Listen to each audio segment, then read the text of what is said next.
इस रमे हुए राम से एक निवेदन करते हैं मिल करके दो पंक्तियों के माध्यम से।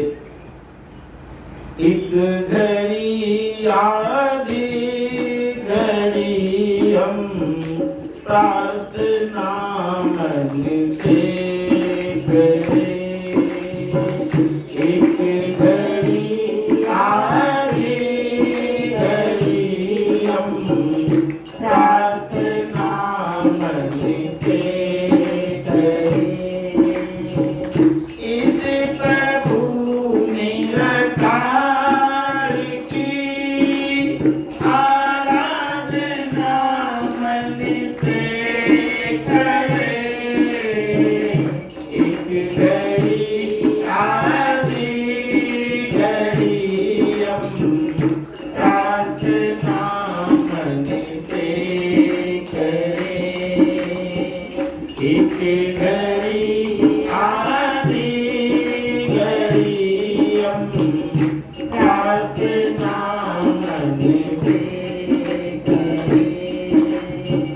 मन से हो जब प्रार्थना तो सुनता है परमात्मा, मन से हो जब प्रार्थना तो सुनता है परमात्मा,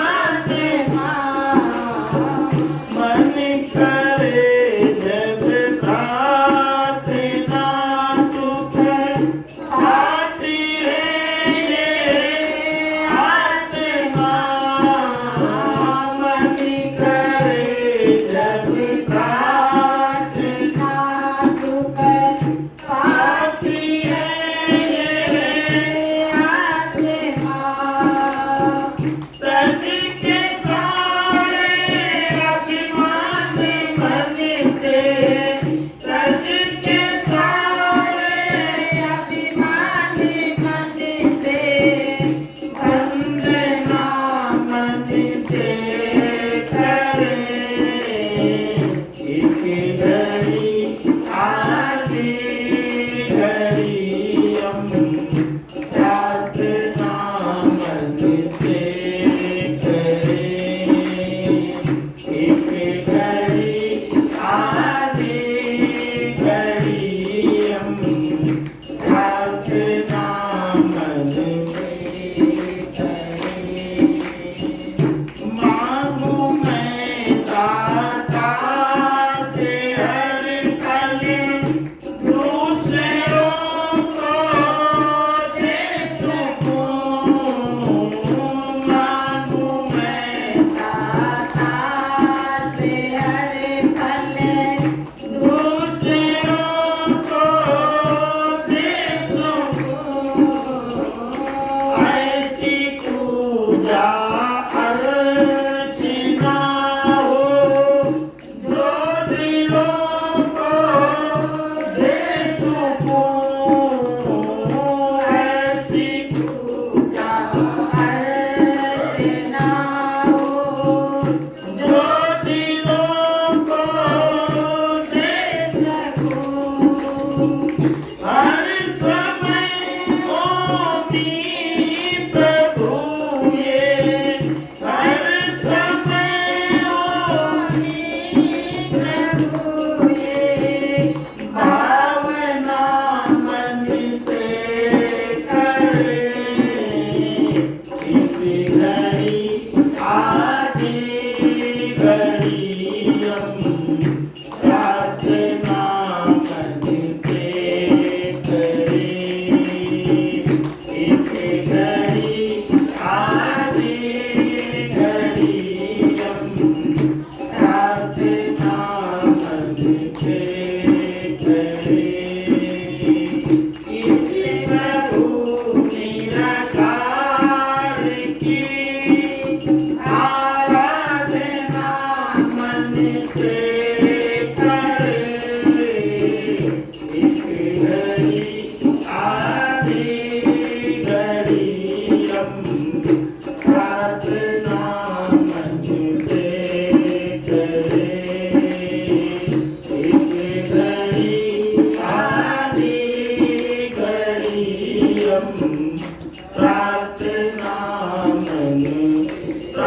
प्रणाम।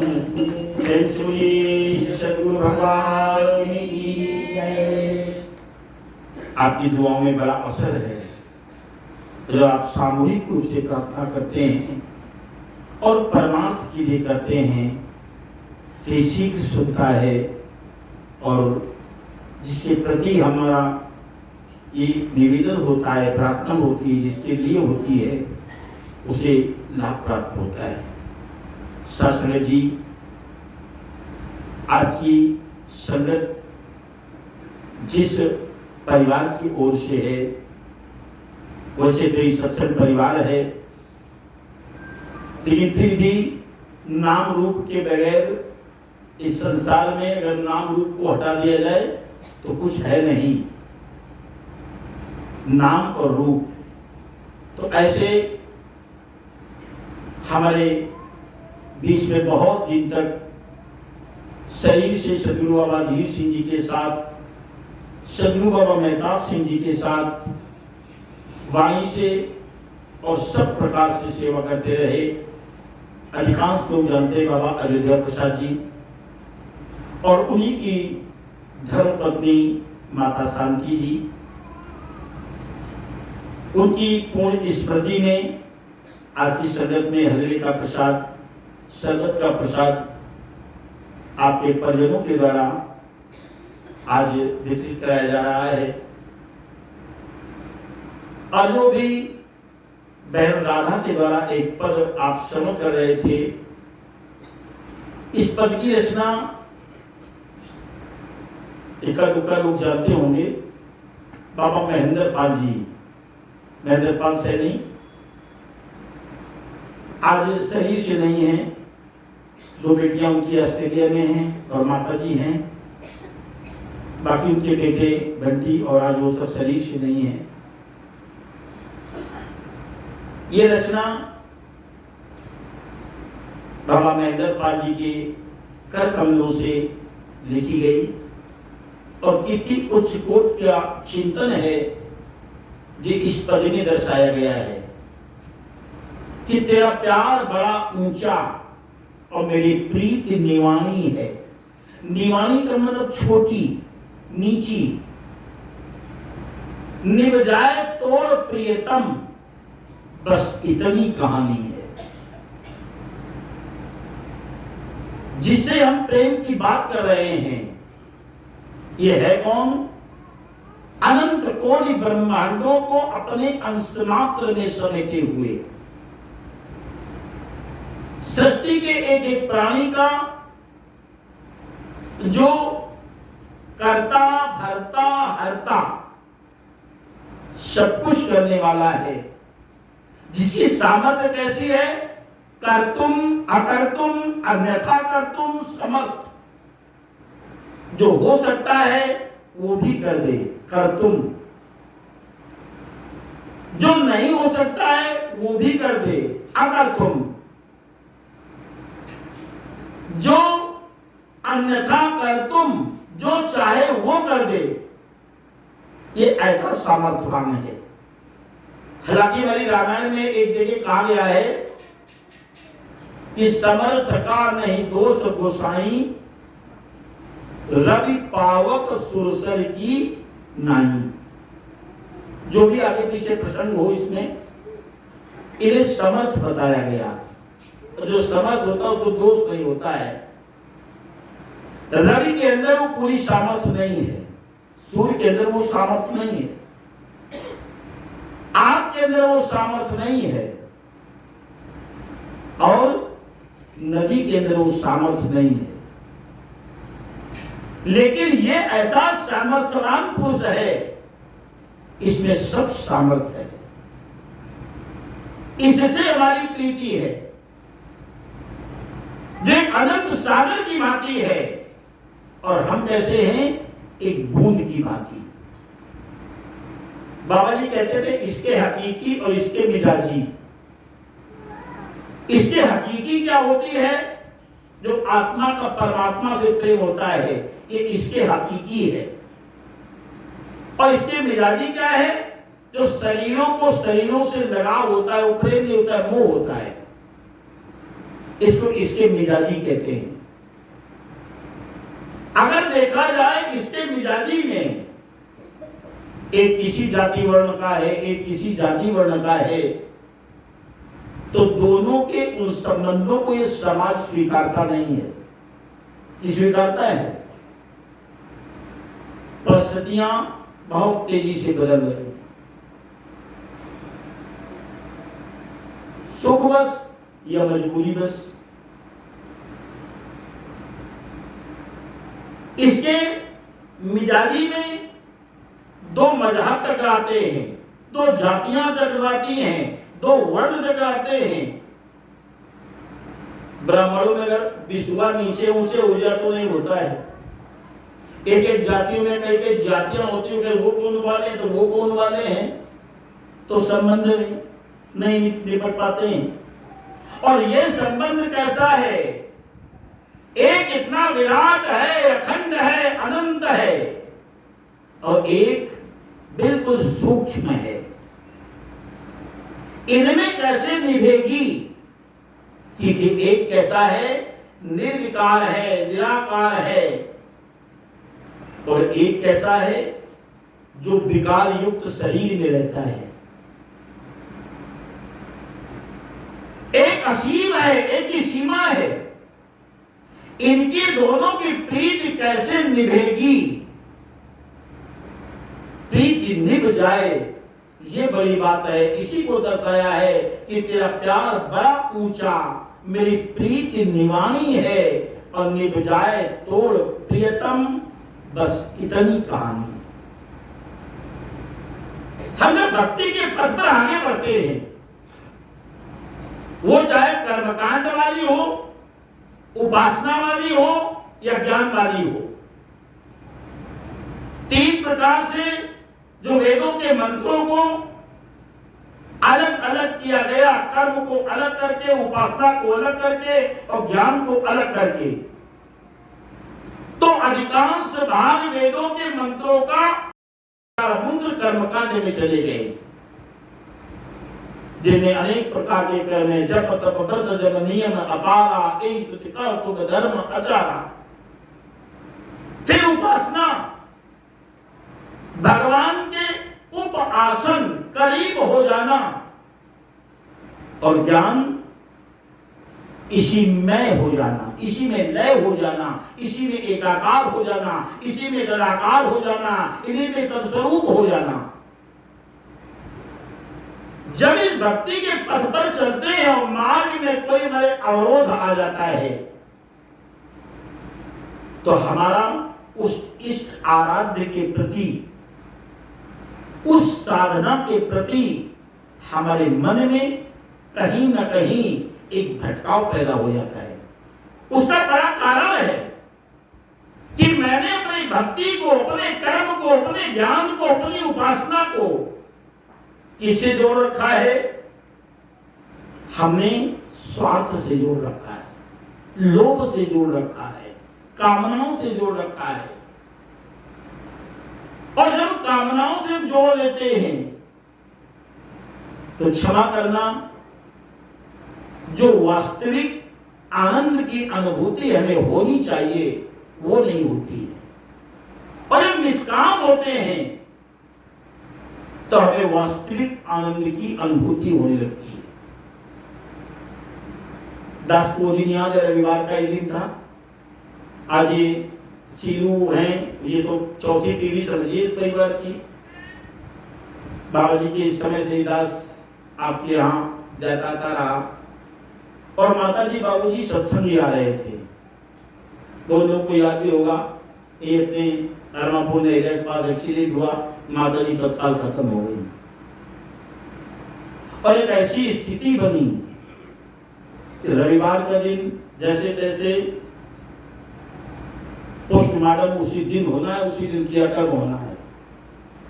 और इत्तेफाक देखिए, जिससे इतना स्नेह था, माता जी के चेहरे की कभी मुस्कुराहट कभी खत्म नहीं होती थी।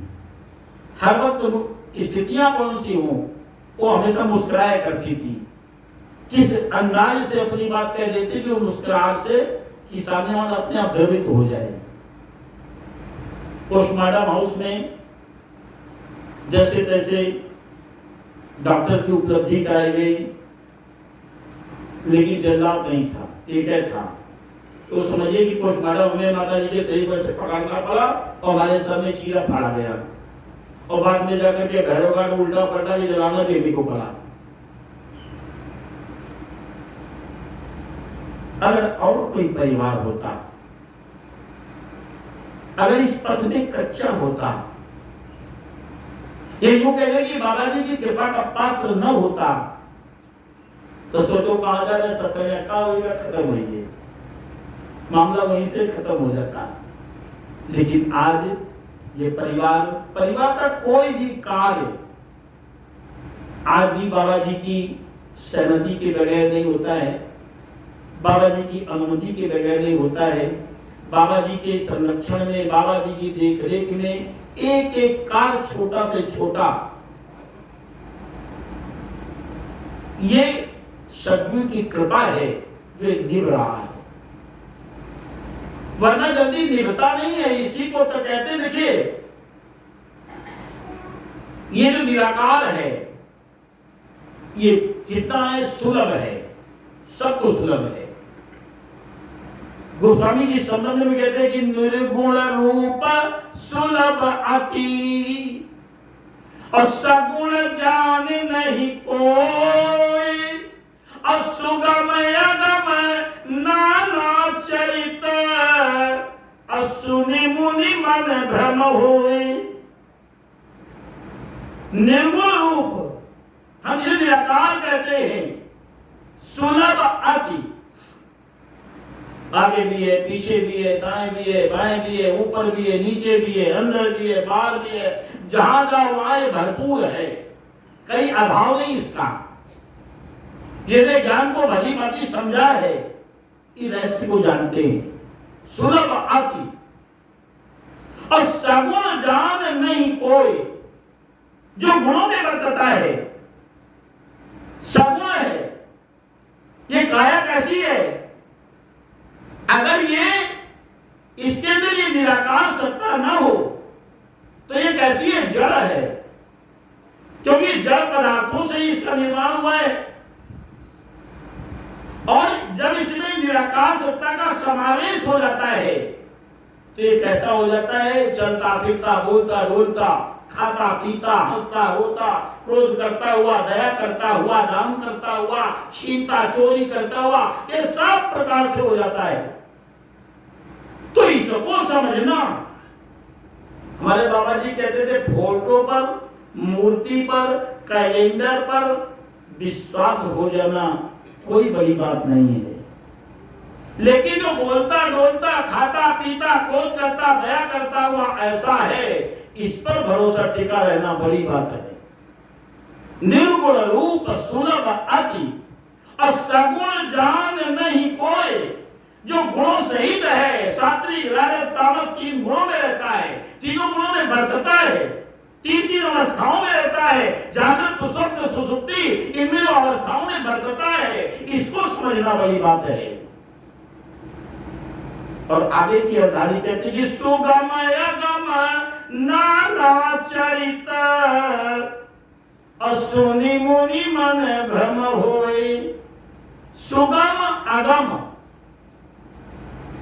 आसान भी बहुत और कठिन भी बहुत, और अनेक प्रकार के चरित्र करता हुआ ऐसी की लीलाओं को जब देखते हैं, सुनते हैं, तो बड़े बड़े योगियों के मन में भ्रामक स्थितियां उत्पन्न हो जाती हैं। कृष्ण की लीला को देख करके सृष्टि करता ब्रह्मा भी भ्रमित हो गया, राम की लीला को देख करके राम को, इस निरंकार को जब जब इसने दे धरी तो वाहन कौन बना? गरुड़।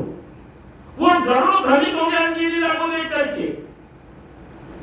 ज्ञान के अखंड दाता भगवान शंकर, जिनको कहते हैं नित्यम गुरु शंकर रूपिणम, ऐसे भगवान शंकर इनकी अर्धांगिनी माता सती को राम की लीला को देकर के भ्रम पैदा हो गया। तो सगुणों पर हमारा विश्वास टिका रहे, ये बहुत बड़ी बात होती है। सुगम अगम नाना चरित सुनि मुनि मन भ्रम होए। इसीलिए कहा गया कि तेरा प्यार बड़ा ऊंचा और मेरी प्रीति निवाणी है और निभ जाए तोड़ प्रियतम। बड़ी बात है, अंत समय तक आपकी निभ जाए। क्या पता इस मार्ग में हमारे मन में कब गुरु के प्रति, ज्ञान के प्रति, सत्संग के प्रति कब भ्रम पैदा हो जाए और इष्ट आराध्य के प्रति मन में भ्रम आने का तात्पर्य है संकटों को न्योता देना, मुसीबतों को आमंत्रित करना। नहीं, जितने भी प्रसंग हैं, इन सभी प्रसंगों को आप जानते हैं कि सती के मन में भ्रामक स्थिति उत्पन्न हुई और भ्रम इतना मजबूत होता है कि भगवान शंकर समझा रहे हैं, बात समझ में नहीं आ रही।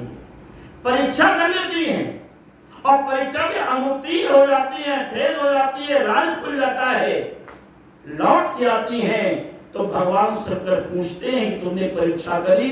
तो झूठ बोल देती। कछु न परीक्षा लीन गुसाई और कीन प्रणाम तुम्हारी नाई। मैंने कोई परीक्षा नहीं ली, जैसे आपने प्रणाम किया वैसे मैंने प्रणाम कर दिया। अरे अनजान व्यक्ति से झूठ बोल दो, कोई बात नहीं, जो जानकार बैठा है उसे क्या बोलोगे? जो त्रिकालदर्शी है, जब शंकर देखे उधर ध्याना और सती जो कीन मरम सब जाना। ध्यान योग से देखा तो क्या पाया कि सती ने जो कुछ भी किया था वो समझ लिया, इसने तो मेरी माता का रूप बना लिया। शिव जी ने संकल्प कर लिया, फिर सती को कभी अंगीकार नहीं किया। पत्नी को वामांग और माता को सन्मुख आसन दिया जाता है, माता को सन्मुख आसन दिया। कहानी यही नहीं खत्म हुई। इसके बाद भी जब पिता के यहाँ यज्ञ हो रहा है, फिर भी भगवान शंकर ने समझाया कि नहीं, आमंत्रण के बगैर नहीं जाना उचित है, लेकिन गई। वहां परिणाम क्या हुआ कि समस्त देवताओं को उनका भाग मिल रहा है, उनके आसन है। हमारे प्रभु की निंदा है, हमारे पति की निंदा है। उस ज्ञान को बर्दाश्त न कर सकी। परिणाम क्या आया कि उसी यज्ञ में कूद करके आत्मदाह कर दिया, समर्पित हो गई। परिणाम की कथा बड़ी लंबी है। कहने का एकमात्र भाव हमारे मन में कब भ्रामक स्थिति उत्पन्न हो जाए, बाबा जी का कौन सा रूप हम देख रहे हैं। इसलिए कहते हैं तेरी प्रीति निवाणी, मेरी प्रीति निवाणी है और निभ जाए तोड़ प्रीतम। तोड़ निभ जाए। हम देखते हैं जैसे बाबा जी के समय से दासुला, जाने कितने लोग इस संगत में आए और जाने कितने चले गए। कितने आए कि आप आपके सामने गए होंगे, कितने आए कितने चले गए। कुछ एक ऐसे हैं कि अनुकूलता में प्रतिकूलता में दोनों में उनके मन की स्थिति सम है। समय अच्छा हो या बुरा हो, इसका संसार का गुणधर्म यही है। ये सूर्य भी आपको ताप दे रहा है, पीड़ा दे रहा है, ये सूर्य आपको भी सुखद अनुभूति कराएगा शरद ऋतु में। इसका गुणधर्म यही है। शरीर का गुणधर्म यही है, बंधनों बिगड़ना। संसार का गुणधर्म है बंधनों बिगड़ना। व्यापार का गुणधर्म है लाभ और हानि। समाज में आपको मान भी होगा, अपमान भी होगा, इसका गुणधर्म है। हमारा गुणधर्म क्या है? हम एक रस हैं, हमें कोई रूपांतर नहीं, कोई परिवर्तन नहीं।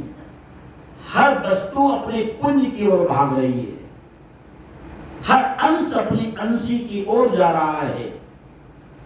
सोना तब तक नाचता रहता है जब वो कसौटी पर कसा जाता है, जब तक उसमें खोट होती है, और सारी खोट निकल जाती है तो वो ठहर जाता है। उसमें वो चमक, उसका जो गुण है वो पूरे गुण उसमें उस समय पूर्ण रूप से विकसित होते हैं। ऐसे जो हमारा गुणधर्म है, एक रस रहना, हानि में, लाभ में, हर्ष में, शोक में, मान में, अपमान में, जैसा ये है और ऐसे ही हम भी हैं, लेकिन इसके संसर्ग के कारण तीन गुणों, तीन अवस्थाओं, अंतःकरण, चातुष्ट, ज्ञान की इंद्रियां, कर्म की इंद्रियां, इनके विषय, इनकी वासनाएं, इनके बीच रहते रहते मन में खोट पैदा हो गई है। जब तक ये खोट रहेगी तब तक लयता नहीं होगी, और ये खोट समाप्त हो जाएगी, इसी में लय हो जाएंगे। शास्त्र जी इसलिए कितना बाबा जी ने मैं लिखा, प्रेम के ऊपर जितना लिखा, दो पंक्तियां याद आती हैं बाबा अयोध्या प्रसाद जी की। बाबा जी कहते थे कि प्रेम एक राजा है, प्रेम एक राजा है, इसका बहुत बड़ा दरबार है, पीड़ा इसकी पटरानी है और आंसू राजकुमार है। देखिए कैसे परिभाषित कर रहे हैं। प्रेम एक राजा है, इसका बहुत बड़ा दरबार है, पीड़ा इसकी पटरानी है, आंसू राजकुमार है और समय एक सूली है, इस पर झूला करती है जिंदगी। हाथों में हथकड़ी, पैरों में बेड़ी और क्रंदन पहरेदार है। प्रेम एक राजा है, इसका बहुत बड़ा दरबार है। संतों ने लिखा है, दो पंक्तियों के साथ दासवाणी को विराम देगा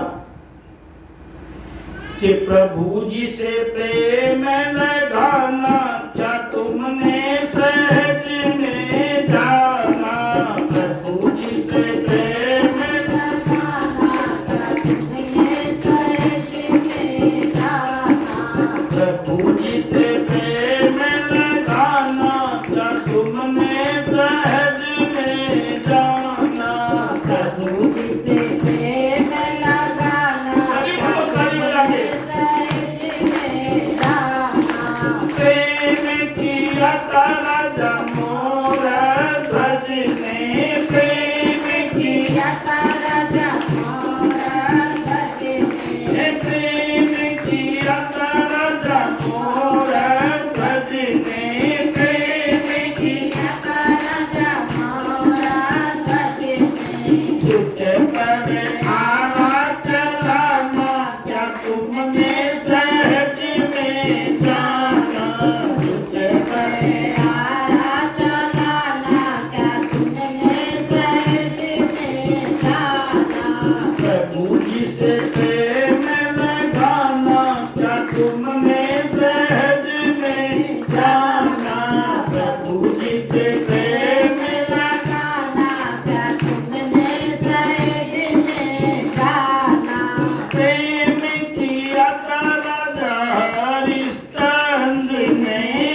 तुमने सहज में जाना, प्रभु जी से प्रेम लगाना, क्या तुमने सहज में जाना।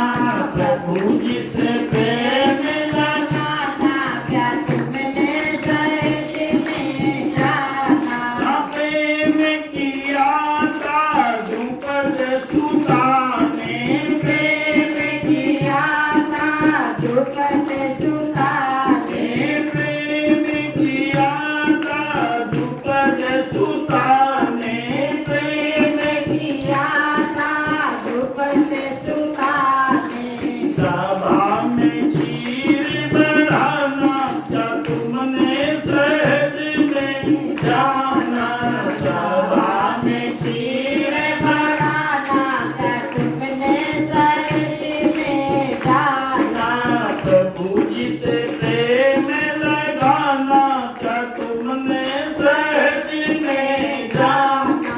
प्रभु जी से प्रेम लगाना, क्या तुमने सहज में जाना, प्रेम किया था मीराबाई ने, प्रेम किया था मीराबाई ने, प्रेम किया था मीराबाई ने, प्रेम किया था मीराबाई ने, जिसको अमृत बनाना, क्या तुमने सहज में जाना। जिसको अमृत बनाना, क्या तुमने सहज में जाना, प्रभु जी से प्रेम लगाना, क्या तुमने सहज में जाना। प्रभु जी से प्रेम लगाना, क्या तुमने सहज में जाना, प्रेम किया था बाबा धीर सिंह ने, प्रेम किया था बाबा धीर सिंह ने, घट घट में ज्ञान पहुँचाना, क्या तुमने सहज में जाना। घट घट में ज्ञान पहुँचाना, क्या तुमने सहज में जाना, प्रभु जी से प्रेम लगाना, क्या तुमने सहज में जाना। प्रभु जी से प्रेम लगाना, क्या तुमने सहज में जाना, सतगुरु संत है प्रेम के सागर। सतगुरु संत हैं प्रेम के सागर, सतगुरु संत है प्रेम के सागर। सतगुरु संत हैं प्रेम के सागर, चरणों में ध्यान लगाना, क्या तुमने सहज में जाना। चरणों में ध्यान लगाना, क्या तुमने सहज में जाना।